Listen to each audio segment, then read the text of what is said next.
அனைவருக்கும் வணக்கம். சக்தி டிவி குளோபலூடாக இணைந்து கொண்டிருக்கும் உங்கள் அனைவரையும் நேரடியாக சந்திக்கிறோம். இன்று நோன்பு பெருநாளை கொண்டாடி கொண்டிருக்கும் அனைத்து இஸ்லாமிய சகோதரர்களுக்கும் நியூஸ் ஃபர்ஸ்டின் சந்தோஷமான வாழ்த்துக்களை தெரிவித்துக் கொள்கின்றோம். பிரதான செய்திகளோடு நான் ஜெஃப்ரி ஜெபதார்ஷன். நான் அருணீரேஷ் அருளானந்தம். முதலில் தலைப்புச் செய்திகள்.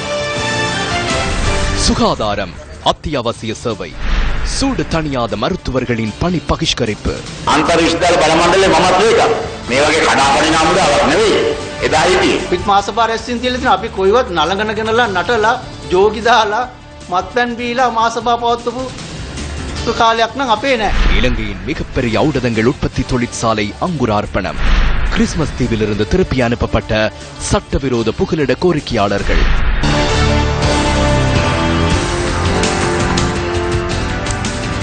இஸ்லாத்தின் ஐம்பெரும் கடமைகளில் 4வது கடமையான நோன்பை ரமலான் மாதம் முழுவதும் நோற்ற முஸ்லிம்கள் இன்று ஈத் உல் ஃபித்ர் நோன்பு பெருநாளை கொண்டாடுகின்றனர். இது தொடர்பிலான விசேட தொகுப்பு அடுத்து.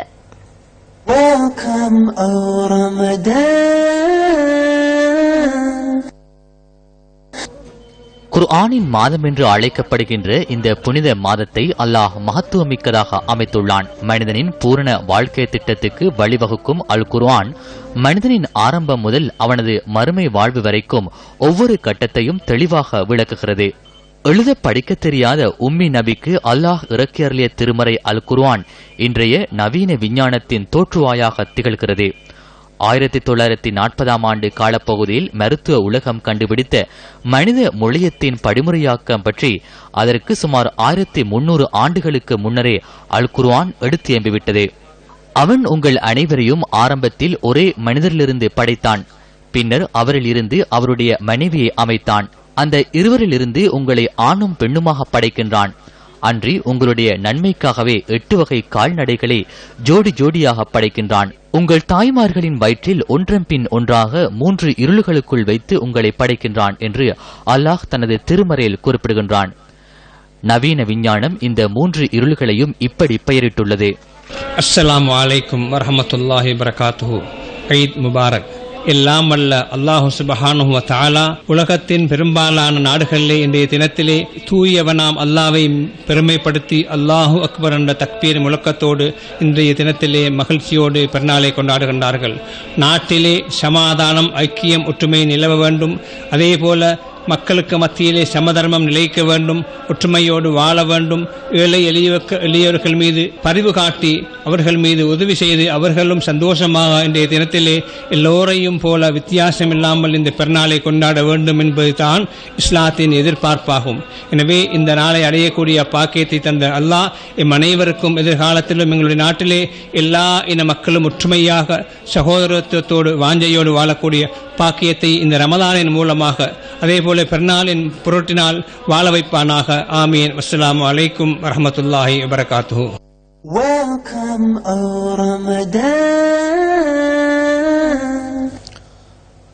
ரமலான் மாதத்தில் கடைபிடிக்கப்படும் பரஸ்பர கௌரவம், சமத்துவம், ஈகை மற்றும் ஏழைகளுக்கு உதவுதல் போன்ற பண்புகள் மனிதனது விடுதலை சுயநலத்திலின்றி பிறர் நலம் பேணுவதிலேயே தங்கியுள்ளது என்பதை உணர்த்துவதாக ஜனாதிபதி மைத்ரிபால சிறிசேன தெரிவித்துள்ளார். பிரபஞ்ச சமத்துவம் என்பதே ஈத் உல் ஃபித்ர் நோன்பு பெருநாளின் மூலம் முழு மனித சமூகத்திற்கும் விடுக்கப்படும் முக்கிய செய்தி என ஜனாதிபதி விடுத்துள்ள வாழ்த்துச் செய்தியில் குறிப்பிடப்பட்டுள்ளது. சமய, ஆன்மீக மற்றும் சமூக பெருமானங்களின் அடிப்படையில் எல்லாவற்றிலும் சமத்துவத்தை பேணுவதே அதன் மூலம் எதிர்பார்க்கப்படுவதாக ஜனாதிபதி தெரிவித்துள்ளார். பிறரது கஷ்டங்களை புரிந்து கொள்வதுடன் தமக்கு தாம் நேர்மையாக இருப்பதனால் மனிதம் வளம் பெறும் என்பதை ரமலான் நோன்பு நினைவுபடுத்துவதாக ஜனாதிபதியின் வாழ்த்துச் செய்தியில் மேலும் தெரிவிக்கப்பட்டுள்ளது. ரமலான் நோன்பின் ஊடாக கட்டுப்பாடும் ஒழுக்கமும் உள்ள சமூகம் ஒன்றை கட்டியெழுப்புவதே முஸ்லிம்களின் நோக்கம் என பிரதமர் ரணில் விக்ரமசிங்க தெரிவித்துள்ளார். இந்த எதிர்பார்ப்பினை யதார்த்தமாக மாற்றிக்கொள்வதற்கு நோன்பு காலத்தில் உடல் மற்றும் உள ரீதியாக வளர்த்துக் கொள்ளப்படும் பெருமானங்களை வாழ்வின் அனைத்து சந்தர்ப்பங்களிலும் பேணிக் கொள்ள வேண்டும் என பிரதமர் தெரிவித்துள்ளார்.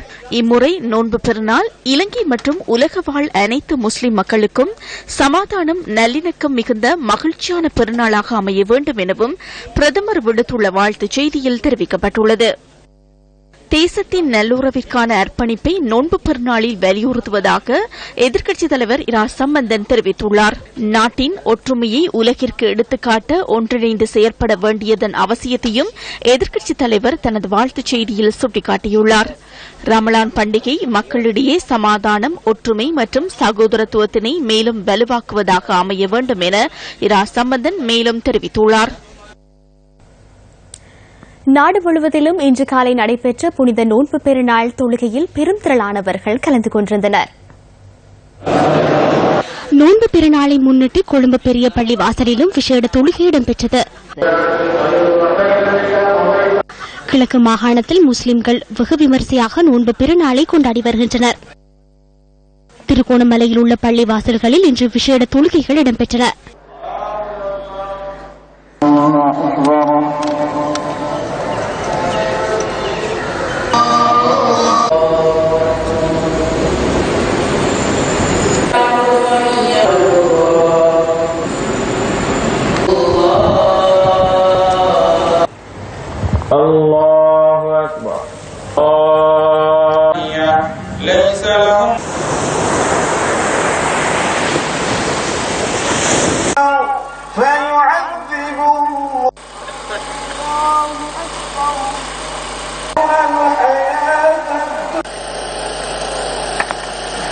பல வழிகளை பின்பற்றாதீர்கள். அல்ஹம்துலில்லாஹி ரப்பில் ஆலமீன் கய்ரில் மக்லூபி வலல்லாஹு அக்பர்.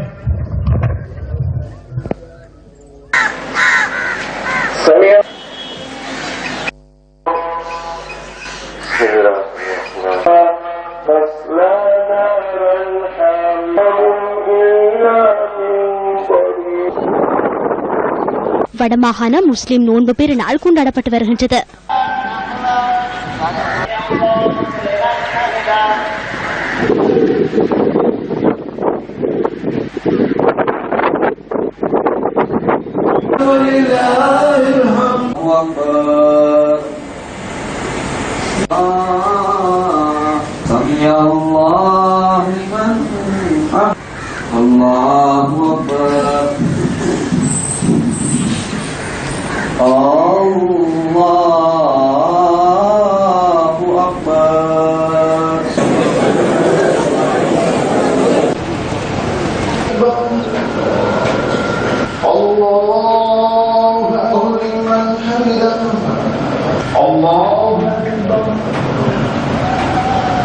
மலையகத்திலும் நோன்பு பெருநாள் கொண்டாடப்பட்டு வருகின்றது.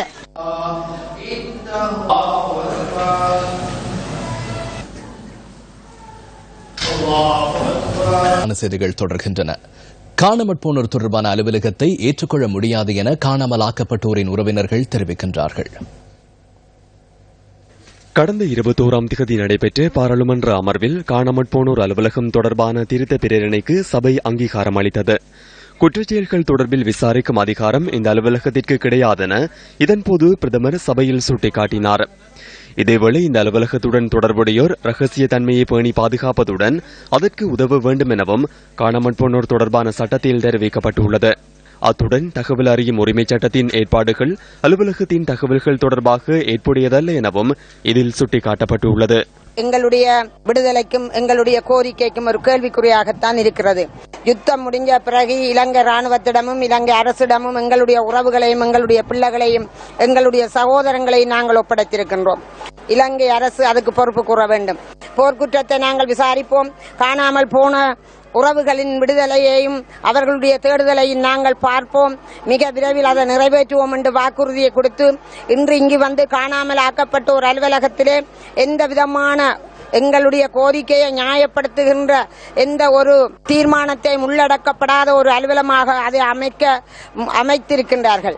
சுமந்திரன் புலிகளை விசாரிக்க வேண்டும் என்று கூறினால் அவர் புலிகள் இருக்கிற இடத்தை முதல் கண்டுபிடிக்க வேண்டும். அவர்கள் எல்லாம் புலிகளின் வாக்கு பெற்றுத்தான் பாராளுமன்றம் சென்றவர்கள். இல்ல அலுவலகத்தில் எந்த நம்பிக்கையும் எங்களுக்கு இல்ல.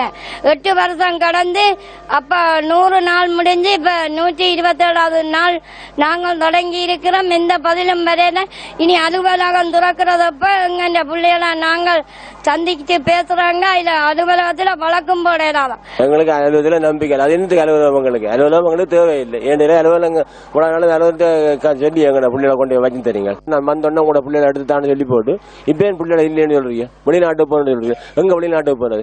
நாங்கள் கள்ள தோண்டில போனாங்களோ நீங்களாம் அப்படி அனுப்பியிருக்க நீங்களாம் வச்சிருந்த பிள்ளைகளை. மட்டக்களப்பு தரவி பகுதியில் மாவீரர் துயிலும் இல்லத்தை துப்புரவு செய்யும் பணிகள் இன்று முன்னெடுக்கப்பட்டன. மட்டக்களப்பு கிரான் பிரதேச செயலாளர் பிரிவிற்குட்பட்ட தரவை பகுதியில் மாவீரர் துயிலும் இல்லத்தின் சிரமதான பணிகள் இன்று காலை முன்னெடுக்கப்பட்டன. இந்த சிரமதான பணியை தரவை பகுதியின் கிராம அபிவிருத்தி சங்கம், ஜனநாயக போராளிகள் கட்சியின் உறுப்பினர்கள் மற்றும் பொதுமக்கள் இணைந்து மேற்கொண்டனர். இந்த மாவீரர் துயிலும் இல்லம் நினைவு கொள்ளும் நிகழ்வுகள் வடக்கிலே மிகவும் சிறப்பாக செய்கின்றார்கள். ஆனால் வடக்கிலே பல அரசியல்வாதிகள் முன்னின்று செய்திருந்ததை நாங்கள் மக்கள் பிரதிநிதிகள் முன்னின்று செய்ததை நாங்கள் அவதானித்திருந்தோம். ஆனால் கிழக்கிலே எந்த ஒரு மக்கள் பிரதிநிதியும் இதை செய்ய வேண்டும் என்று சொல்லி எவரும் முன்வரவில்லை. அவர்களுடைய அலுவலகங்களுக்கு உள்ளே குத்துவிளக்கேற்றி நினைவஞ்சலி செலுத்துகின்றார்கள். ஆனால் இப்பொழுது நாங்கள் வெளிப்படையாக இந்த மாவீரர் துயிலும் இல்லத்தில் இருந்து அனுமதி பெற்று இந்த துயிலும் இல்லத்தை துப்புரவு செய்கின்றோம். இனி இங்கு உள்ள மக்கள் அனைவரும் எந்தவித அச்சமுமின்றி நினைவு கொள்வதற்கு தயாராகுமாறு நாங்கள் கேட்டுக்கொள்கின்றோம். யுத்தத்தின் பின்னர் புனர்வாழ்வளிக்கப்பட்டு விடுவிக்கப்பட்டவர்களுக்கு பல்வேறு வாக்குறுதிகள் அளிக்கப்பட்டிருந்தன. அவ்வாறான வாக்குறுதிகள் வார்த்தைக்கு மாத்திரம் மட்டுப்படுத்தப்பட்டுள்ளதாக தொடர்ந்தும் குற்றம் சுமத்தப்படுகிறது. சுப்பிரமணியம் திருக்குமரன் புனர்வாழ்வளிக்கப்பட்டு விடுவிக்கப்பட்ட முன்னாள் போராளியான இவரை கிளிநொச்சி கரைச்சி பிரதேச செயலக பிரிவின் சக்திபுரம் கிராமத்தில் நாம் சந்தித்தோம். 2009 வவுனியா ராமநாதன் நலன்புரி முகாமில் ராணுவத்திடம் சரணடைந்த இவர் புனர்வாழ்வின் பின்னர் 2011 ஆண்டில் சமூகமயப்படுத்தப்பட்டார். மனைவி, பிள்ளை மற்றும் தனது தாயாருடன் இந்த தற்காலிக இருப்பிடத்திற்குள்ளேயே இவர் வாழ்ந்து வருகின்றார். மன ரீதியாக உள்ள ரீதியாக திடமா வளர்க்கப்பட்ட நாங்கள் இன்றைக்கு அழுகிறோம். இன்றைக்கு வீட்டு திட்டம் ஜிஎஸ் இதுக்கால ஊர்ற டிஓ அதுக்கால ஊர்ற எனக்கு புள்ளி அடிப்படையில மார்க்ஸ் குறைவு புனர்வாழ்வு ரீதியிலையும் எனக்கு முன்னுரிமை தெரியல. என் பிள்ளைக்கு தோல் நோய், இந்த பக்கியால என் பிள்ளைக்கு தோல் நோய். புனர்வாழ்வு வெற்றி வரைக்கும் 1 கிலோ அரிசி 1 கிலோ பருப்பு இவ்வளவும் தரப்பட்டு வெறுங்கையோடு அனுப்பப்பட்டால் நான் ஒன்று எனக்கு வீட்டு திட்டம் தரணும். இல்லாட்டி என் அம்மாவுக்கு செய்யாத புள்ளி அடிப்படையில் இருக்கிற என் அம்மாவுக்கு வீட்டு திட்டம் தரணும். நான் மட்டுமே உங்களுக்கு இந்த கதை சொல்லி இருக்கிறேன். என்ன மாதிரி என்ன கதைக்க பயம், தங்களுக்கு பாதுகாப்பு பிரச்சனை, குடும்ப சூழ்நிலை கதைக்கிறக்கான எந்த ஒரு தெளிவும் இல்லாத போராளிகள் இந்த மாவட்டத்தில் இருக்கணும். திருக்குமரனின் 57 வயதான தாயார் தமது ஆதங்கத்தை இவ்வாறு வெளிப்படுத்தினார். 2009 ஆண்டு நாங்க இடக்காட்டுல வங்கருக்க இருந்த நாங்கள் ஆமி வந்தங்களை சுத்தி வளைச்சிட்டான். ஆமி சுட்டு வயிற்றுல சூடு விழுந்துட்டு ஒரு அடிப்படையாக அவருடைய சீவன் போயிட்டு நான் சரியான கஷ்டப்பட்டு புள்ளைகளை வந்து புருஷனால வந்து சரியான கஷ்டம் கூடி வேலை செய்வேன். என்ற புள்ளைகளை வளர்த்தேன். நான் அப்படியே நான் என்னத்துக்கு போனாலும் இப்ப சட்மாசைக்கு நான் என்னத்துக்கு போனாலும் தனிநபர் சபத்தியில வாழ்வாக வீட்டு திட்டம் இல்லைன்னு சொல்லி எனக்கு சொல்லி கொண்டிருக்கிறோமா எனக்கு வீட்டை கொடுக்கும்படி நான் மிகவும் அரசாங்க அதிபரை மிகவும் தாழ்மையிடம் கேட்டுக்கொள்கிறேன். நிரந்தர வீடு உள்ளிட்ட அடிப்படை வசதிகளை ஏற்படுத்தி கொடுப்பதற்கு சம்பந்தப்பட்டவர்கள் நடவடிக்கை எடுக்க வேண்டும் என்பதே திருக்குமரன் குடும்பத்தின் எதிர்பார்ப்பாகும். படகு மூலம் ஆஸ்திரேலியாவிற்கு சென்ற இலங்கை புகலிட கோரிக்கையாளர்கள் 6 பேர் நாடு கடத்தப்பட்டுள்ளனர். கிறிஸ்துமஸ் தீவில் தடுத்து வைக்கப்பட்டிருந்த சட்டவிரோத புகலிட கோரிக்கையாளர்களே இவ்வாறு ஆஸ்திரேலிய அரசாங்கத்தினால் இலங்கைக்கு நாடு கடத்தப்பட்டுள்ளதாக குடிவரவு குடியகழ்வு திணைக்களம் தெரிவித்துள்ளது. இந்த புகலிட கோரிக்கையாளர்களை ஏற்றிய விசேட விமானம் இன்று அதிகாலை நாட்டை வந்தடைந்துள்ளதாக குடிவரவு குடியகழ்வு திணைக்களத்தின் உதவி கட்டுப்பாட்டாளர் MGV காரியவசம் குறிப்பிட்டுள்ளார். நாட்டை வந்தடைந்துள்ள சட்டவிரோத புகலிட கோரிக்கையாளர்கள் மேலதிக விசாரணைகளுக்காக குற்றப்புலனாய்வு பிரிவினரிடம் ஒப்படைக்கப்பட்டுள்ளதாகவும் அவர் கூறியுள்ளார். இதேவேளை நாடு கடத்தப்பட்ட புகலிட கோரிக்கையாளர்களுடன் பாதுகாப்பு பிரிவினர் மற்றும் மொழிபெயர்ப்பாளர்கள் உள்ளிட்ட 20 பேர் இலங்கைக்கு வருகை தந்துள்ளதாக ஆஸ்திரேலிய ஊடகங்கள் செய்தி வெளியிட்டுள்ளன. ஒவ்வொரு புகலிட கோரிக்கையாளர்களுக்கும் தலா ஒரு பாதுகாப்பு உத்தியோகத்தர் வீதம் அனுப்பி வைக்கப்பட்டுள்ளதாகவும் அந்த செய்தியில் சுட்டிக்காட்டப்பட்டுள்ளது. கண்டி பல்லைக்கலையில் புதிதாக அமைக்கப்பட்ட ஊடகங்கள் உற்பத்தி நிலையம் ஜனாதிபதி மைத்ரிபால சிறிசேனவினால் இன்று திறந்து வைக்கப்பட்டது. இலங்கையின் மிகப்பெரிய ஊடகங்கள் உற்பத்தி நிலையம் இதுவாகும். வருடாந்தம் சுமார் 1900 மில்லியன் மாத்திரைகளை இங்கு உற்பத்தி செய்ய முடியும் என தெரிவிக்கப்படுகின்றது. இந்த விழாவில் சுகாதார அமைச்சர் டாக்டர் ராஜித சேனாரத்ன, அமைச்சர் எஸ் பி நாவின உள்ளிட்ட சிலர் கலந்து கொண்டிருந்தனர்.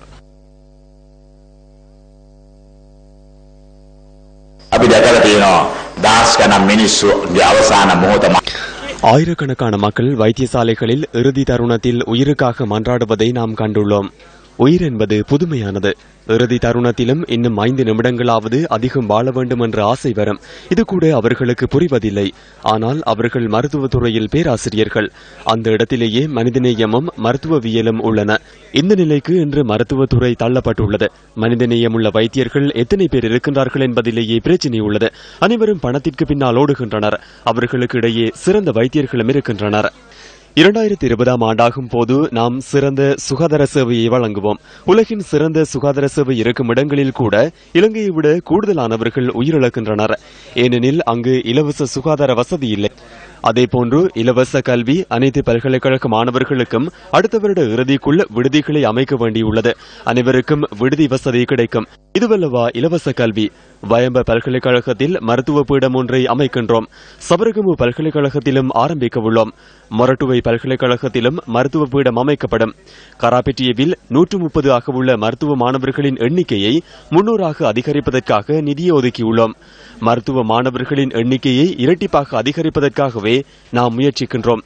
ஆனால் அவர்கள் நாம் தனியார் மயப்படுத்துவதாக கூறுகின்றனர். நானும் பல்கலைக்கழக மாணவர் ஒன்றியத்தில் செயலாளராக பதவி வகித்துள்ளேன். ஆனால் அன்று அத்துமீறி நுழையும் படைப்பிரிவாக இயங்கவில்லை. நிதியை செலவிட்டு இலவச கல்வியை மேம்படுத்துவோம். இலவச கல்வி தொடர்பில் அவர்கள் நமக்கு கற்பிக்க வருகின்றனர்.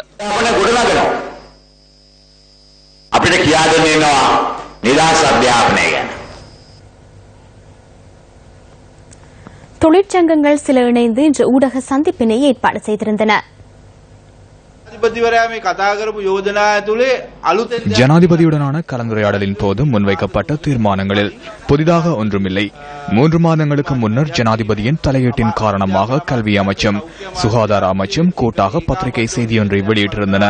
சைட்டம் நெருக்கடி அல்லது தனியார் மருத்துவக் கல்லூரி கொள்கைக்கு என்ன செய்யப்பட உள்ளது என அதில் தெளிவாக கூறப்பட்டிருந்தது. இந்த அறிக்கையில் இருந்த அனைத்தும் ஜனாதிபதி மற்றும் அரசு வைத்திய அதிகாரிகளுக்கு இடையிலான சந்திப்பின் போது மீண்டும் வழங்கப்பட்டுள்ளது.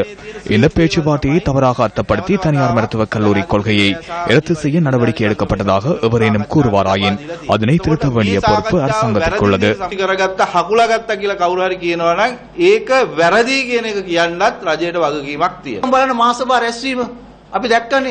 பொதுச்சபை கூட்டத்தை நாம் கண்டோம் அல்லவா? இந்த கூட்டத்தின் போது சாப்பிடவா ஆடவா அளவா என சங்கத்தின் தலைவர் பாதினியை கேட்கின்றார். நாமும் பொதுச்சபை கூட்டங்களை நடத்தியுள்ளோம். ஆனால் நடன மங்கைகளை அழைத்து கூத்தாடி மதுபானம் அருந்தி பொதுக்கூட்டம் நடத்தப்பட்ட காலம் எம்மிடமில்லை. மருத்துவ தொழில் என்பது கடவுளுக்கு நிகராக கருதப்படும் ஒரு தொழிலாகும். இந்த தொழிலை இழிவுபடுத்த வேண்டாம் என வேண்டுகோள் விடுக்கின்றோம். சிறுபிள்ளைத்தனமாக சில்லறை தொழிற்சங்கங்களின் தலைவர்களைப் போன்று செயற்பட வேண்டாம். இவர்களது செயற்பாடுகள் காரணமாக எதிர்காலத்தில் எமது உரிமை போராட்டங்களும் நீர்த்து போகலாம் என நாம் நினைக்கின்றோம். අපි දකින්නේ අපේ තියෙන අයිතිවාසිකනුත් ඉස්සරහට මොට කරන්න තමයි මේ හදන්නේ. இதேவேளை அரசு வைத்திய அதிகாரிகள் சங்கத்தினர் வெலிக்கட சிறைச்சாலைக்கு சென்று அங்கு விளக்கமறியலில் வைக்கப்பட்டுள்ள மாணவர்களை சந்தித்தார்கள்.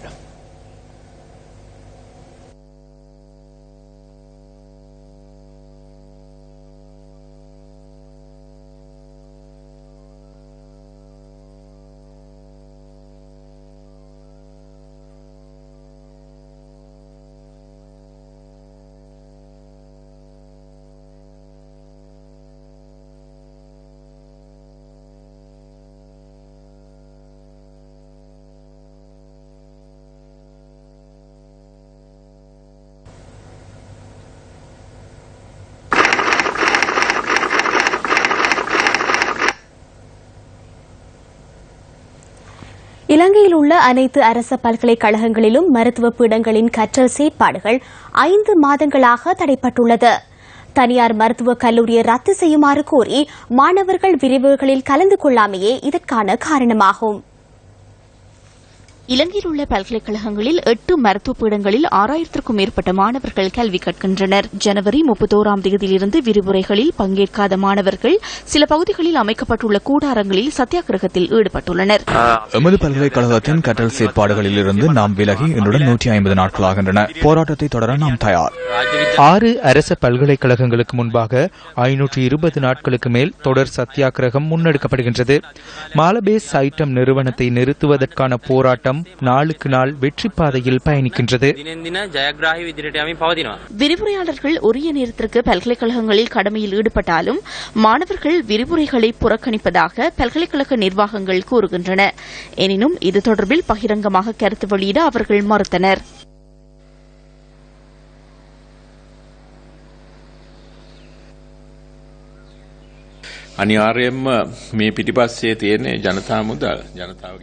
கட்டாயமாக மக்களின் பணமே வீண் விரயமாகின்றது. பெற்றோரின் உழைப்பு, அவர்கள் கஷ்டப்பட்டு உழைத்த பணம், மாணவர்களின் எதிர்காலத்திற்காக முதலீடு செய்த பணம் அனைத்தும் வீண் விரயமாகின்றது. மருத்துவத்துறையில் கல்வி கற்கும் மாணவர்களின் கற்றல் செயற்பாடு ஒருவரிடம் பாதிக்குமாயின் அவர்களது பதிவு தொடர்பிலும் சிக்கல் எழுகின்றது. கட்டாயமாக அவர்களுக்கு வகுப்புகளுக்கு சமூகம் அளிக்க வேண்டும். போராட்டத்தில் ஈடுபடுவதாக இருந்தால் வகுப்புகளில் பங்கேற்கும் அதேவேளை அதனையும் செய்ய வேண்டும். தொழில்களை சார்ந்தவர்கள் தொழில்சார் பிரச்சினைகளை முன்வைக்க வேண்டும். மாணவர்கள் தமது கல்விசார் பிரச்சினைகளை முன்வைப்பதை விடுத்து அரசியல் அதிகாரத்தினை பெற்றுக் கொள்வதற்காக அரசியல் செயற்பாட்டின் கைப்பொம்மைகளாக மாறி வருவதை நான் காண்கின்றேன்.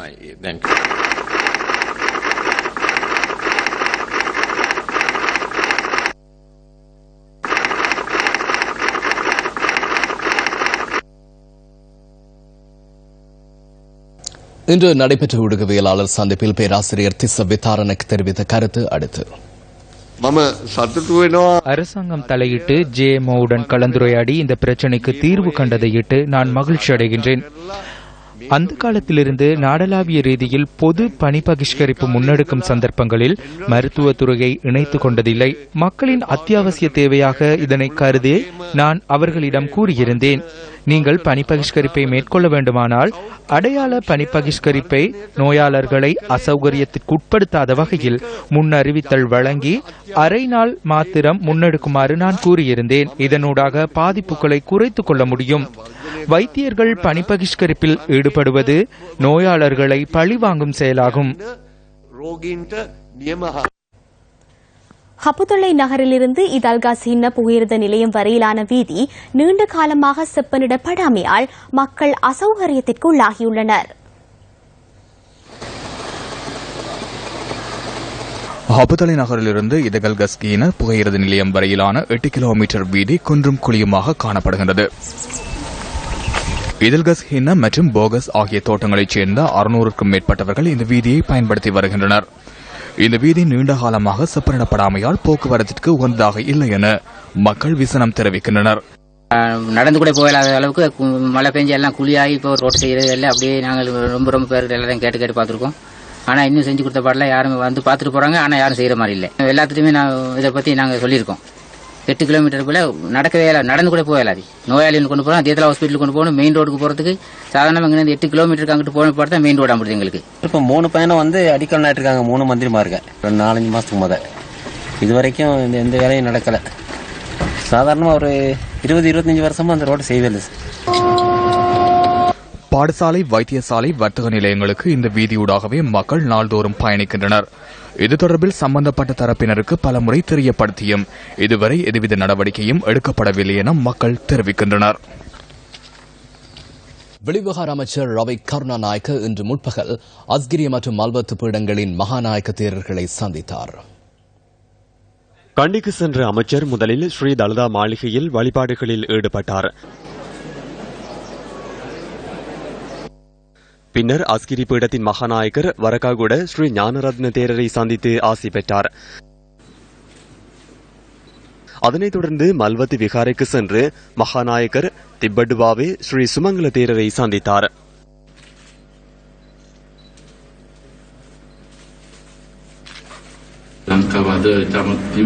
இலங்கை என்று அபிவிருத்தி அடைந்த நிலையில் உள்ளது. உலகில் அங்கீகாரமும் கிடைத்துள்ளது. அதனை எமது முன்னேற்றத்திற்காக எவ்வாறு பயன்படுத்துவது என்பதே தேவையான விடயம். அரசு சார்பற்ற நிறுவனத்தின் விருப்பத்திற்கு அல்ல, மக்களுக்காகவே செயற்பட வேண்டும். அது ஜனநாயகத்தின் ஒரு பகுதியாகும். பழகும் வரை சற்று அங்குமிங்கும் தளம்பலாகும். එහෙම දෝලනය වෙයි. වවුණු කාලේ එච්චර නැතිකුනේ. ඔව් ඒක තමයි. ඒ වෙනස තීරණය නෑ මෙයා.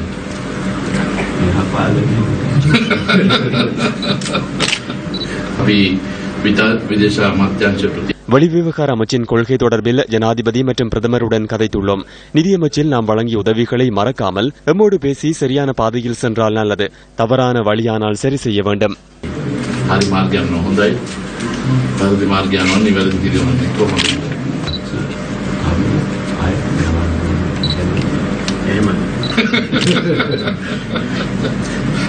ඒක තමයි වෙලා තියෙන්නේ. කොහේ හරි විශ්වවිද්‍යාලයට පස්සේ තමයි ඔය තත්ත්වය ආවේ. ඔය වගේ වැඩ மகாநாயக்க தேரர்களுடனான சந்திப்பை அடுத்து அமைச்சர் ஊடகவியலாளர்களின் கேள்விகளுக்கு பதிலளித்தார். ராஜதந்திர சேவையில் இளையவர்களை ஈடுபடுத்துமாறு ஓய்வு பெற்றவர்களை அனுப்ப வேண்டாம் எனவும் மகாநாயக்க தேரர் கூறினார். உங்களது கருத்து என்ன? ඒක හරි මම සම්පූර්ණ අනුමත කරනවා. நான் அதனை அங்கீகரிக்கின்றேன். விடுமுறையை கழிப்பதற்காக ராஜதந்திர சேவையில் அதிகாரிகளை அமர்த்தக்கூடாது. மக்களிடமிருந்து அறவிடப்பட்ட வரியை கொண்டு மேற்கொள்ளப்பட்ட செலவு நாட்டுக்கு பயனுள்ளதாக அமைய வேண்டும். பந்துல குணவர்தன நேற்று ஊடகவியலாளர் சந்திப்பொன்றை ஏற்பாடு செய்து உங்களை கடுமையாக விமர்சித்தார். லொத்தர் சபை தொடர்பிலும் லொத்தர் சீட்டு அச்சிடுவது தொடர்பிலும் ஆன்லைன் லொத்தர் தொடர்பிலும் கூறினார். அது தொடர்பில் நீங்கள் என்ன கூறப் போகின்றீர்கள்? அத்தகைய நபர்களுக்காக பதிலளிக்க நேரத்தை செலவிட வேண்டிய தேவையில்லை. 2500 ரூபாவை கொண்டு குடும்பம் ஒன்றுக்கு உணவு வழங்க முயற்சித்தவர் பாராளுமன்றத்தில் எனது பெயரை தெரிவுபடுத்தி கூறி 5 நிமிடத்தில் மாற்றினார்.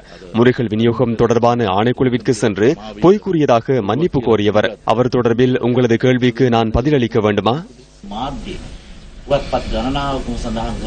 அலோசியேஷன் கல்குடா மது உற்பத்தி அனுமதி பத்திரம் தொடர்பில் ஊடகங்கள் செய்தி வெளியிட்டுள்ளன. நீங்கள் நிதி அமைச்சராக இருந்த போதே இந்த விடயம் இடம்பெற்றுள்ளது.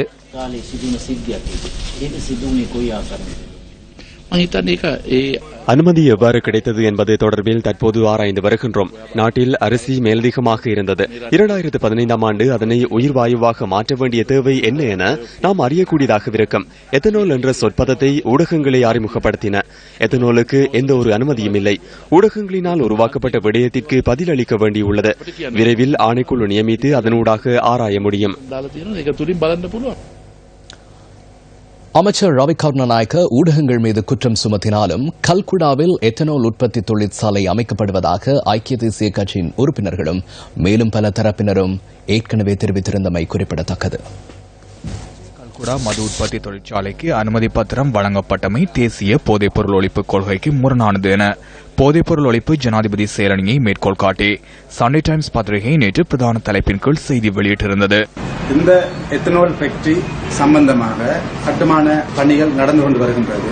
ஒட்டுமொத்தமாக நாங்கள் தான் இந்த ஃபேக்டரி எடுப்பதற்குரிய இந்த ஃபேக்டரி கட்டுவதற்குரிய காணிகளையும் பெற்றுக் கொடுத்து எங்களுடைய மக்களின் தேவைக்காக வேலைவாய்ப்பு தேவைக்காக நாங்கள் இந்த ஃபேக்டரியை கட்டுவதற்கு நடவடிக்கை எடுத்துக்கொண்டு வருகின்றோம். இது மதுபான சாலை என்று சொல்ல முடியாது. இது எத்தனால் எனப்படும் ஒரு மூலப்பொருள் மாத்திரம்தான் மட்டக்களப்பு மாவட்டத்தில் உற்பத்தி செய்து இதை நாங்கள் பஸ்களின் மூலம் கொழும்புக்கு அனுப்புவதற்குரிய நடவடிக்கை மாத்திரம்தான் இங்கு எடுக்கப்படும். இதற்குரிய மூலப்பொருளை அரிசி நெற்களில் இருந்தும் சோழனிலும் இருந்து மாத்திரம்தான் இதை பெற்றுக் கொள்கிறோம்.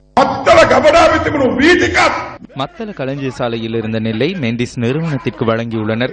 மதுபான உற்பத்திக்காக வழங்கியுள்ளனர். அப்பாவி மக்களின் நிதியை திருடி மதுபான உற்பத்தி நிலையத்தை ஸ்தாபித்துள்ளனர். அதற்கு மாகாண சபை அனுமதி வழங்கவில்லை.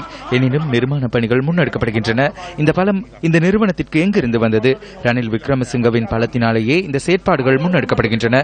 பாரிய திருடர்கள் செல்வந்தர்களுக்கு சலுகை வழங்க முடியும் எனின் விவசாயிகளுக்கு ஏன் சலுகை வழங்க முடியாது? எமது பொறுமையை சோதிக்க வேண்டும் என இந்த அரசாங்கத்திற்கு கோரிக்கை விடுக்கின்றோம். போதைப் பொருளை பிரபலியப்படுத்துவதற்கு வரவு செலவு திட்டத்தின் உள்ளடக்கம் பயன்படுத்தப்படுவதை நாம் வன்மையாக கண்டிக்கின்றோம். கிழக்கு மாகாணத்திலும் ஊவா மாகாணத்திலும் அபிவிருத்தி பணிகளை மேற்கொள்ளவும் தொழில் வாய்ப்புகளை உருவாக்கவுமே வரவு செலவு திட்டத்தில் வரிச்சலுகை வழங்கப்பட்டது. மாறாக இதனை கொண்டு மதுபான உற்பத்தி தொழிற்சாலைகள் ஆரம்பிக்கப்படுமாயின் அதனை நாம் வன்மையாக எதிர்ப்போம். அந்த தகவலுடன் நியூஸ் ஃபர்ஸ்டில் 8 மணி பிரதான செய்தி அறிக்கை நிறைவடைகின்றது. இரவு 10:45 இடம்பெறும் அடுத்த பிரதான செய்திகளோடு மீண்டும் சந்திப்போம். வணக்கம். வணக்கம்.